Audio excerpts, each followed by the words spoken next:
So for all the women's empowerment talk that continues apace like it's 1973, the numbers are really clear. It's men in this country who are in deep trouble by every measure.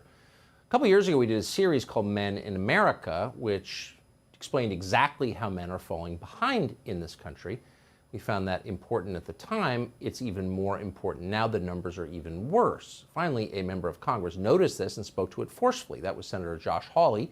He spoke at the National Conservatism Conference, and he pointed out something obvious, that masculinity is under attack in this country, and men are withering and dying as a result of it. That's not an overstatement. Anybody familiar with the social science can confirm that. So over at MSNBC, of course, they found this deeply offensive. They compared Josh Hawley, of course, to Vladimir Putin.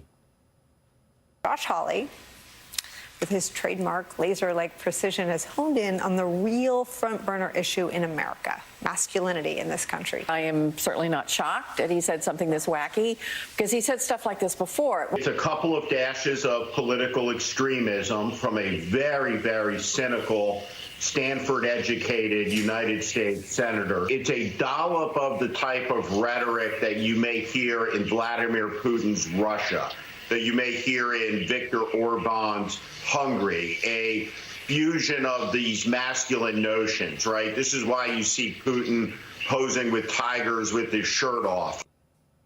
At some point, we're going to take a closer forensic look at the personal lives of the three people you just saw on the screen. A lot of happy, well-balanced relationships, do you think? Probably not.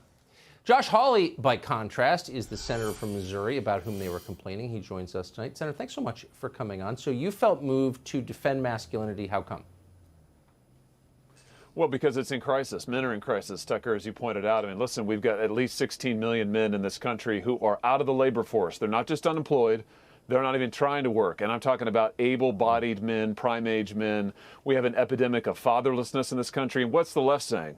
The left's saying that America is a systemically oppressive place and that men are to blame and that masculinity is to blame. You know, if you want to be a man, if you are assertive, if you're independent, if you display those characteristics that psychologists have associated with men for decades, then you're contributing to the oppressive place that is America.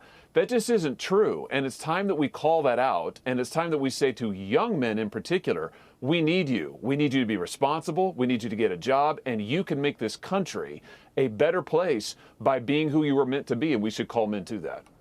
God, I can't imagine why anyone would be anything but grateful to hear that. Why do you think that triggers the morons so much?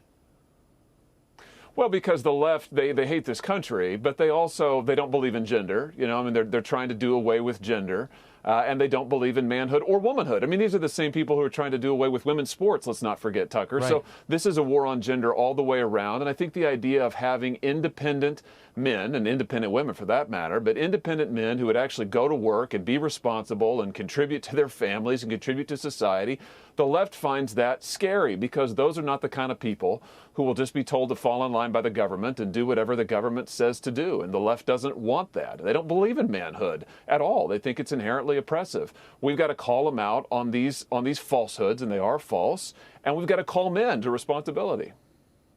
For all of our sakes. Men and women need each other. If one group fails, everyone suffers. I mean, that's real. That's how we're made, exactly. Unfortunately, maybe, but it's true. Senator Hawley, I appreciate your coming on tonight and for the truth that you're telling about that. Thank you. Thank you.